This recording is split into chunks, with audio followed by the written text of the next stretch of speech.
संतोष पानकर यांच्या कुटुंबियांच्या बँक खात्यावर 7 ते 9 कोटी रकमेबाबत ठाकरेंच्या शिवसेनेकडून चौकशीची मागणी. पोलीस दलातील बदल्यांसाठी आर्थिक देवाणघेवाण केल्याच्या आरोपानंतर कोल्हापूर पोलीस दलातील मुख्य क्लार्क संतोष पानकर यांचं निलंबन करण्यात आलं होतं. पानकर आणि त्यांच्या कुटुंबियांच्या खात्यात तब्बल 7 ते 9 कोटी रुपये असल्याचा गंभीर आरोप शिवसेना ठाकरे गटानं केला आहे. उपनेते संजय पवार आणि विजय देवणे यांनी अप्पर पोलीस अधीक्षक धीरज कुमार बच्चू यांच्याकडे याबाबत तक्रारही दाखल केली आहे. हे पैसे कोणाचे आणि कुठून आले याची स्वतंत्र चौकशी करावी अशी मागणी शिष्टमंडळानं केली आहे. यावेळेस पोलीस अधिकाऱ्यांकडून गुंतवणूकदारांची फसवणूक आणि वसुली झाल्याचेही आरोप करण्यात आलेत. या प्रकरणात अन्य संबंधित अधिकाऱ्यांची चौकशी होण्याची मागणी शिवसैनिकांनी केली आहे.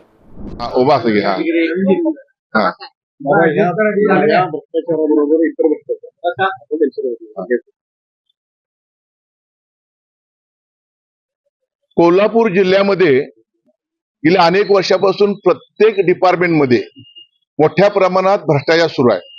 वरिष्ठ अधिकाऱ्यांपासून कनिष्ठ लिपिकापर्यंत एक साखळी तयार झालेली आहे आणि त्यात पोलीस खात्यात सुद्धा ह्यात अपवाद नाही आहे. म्हणून आम्ही गेल्या अनेक दिवसापासून शिवसेना उद्धव बाळासाहेब ठाकरे या पक्षाच्या वतीने माहिती गोळा केलेली आहे की संतोष पानकर नावाचा एक कर्मचारी तो होता. साधारण त्याचा पगार 60,000 असेल तर 1.5-2 वर्षामध्ये त्यांनी 7 अकाउंट वेगवेगळ्या खात्यावर काढले व त्याच्या त्याच्या कुटुंबीय नावावर 7 अकाउंट काढले अशी आमची माहिती आहे. व त्या अकाउंटवर किती रुपये असले पाहिजेत तर आमची माहिती अशी 7 कोटी ते 9 कोटी रुपये या अकाउंटवर जमायचं अशी आमची माहिती आहे.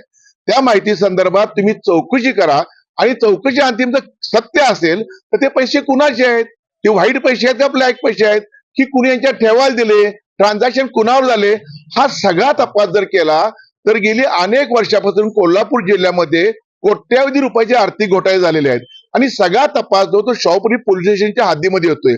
मग तत्कालीन एपीआय काय करत होते, पीआय काय करत होते, तिथे एक पूर्वी कर्मचारी होतो, आता राजारामपुरीमध्ये गेलेला आहे, तो कर्मचारी काय करत होता.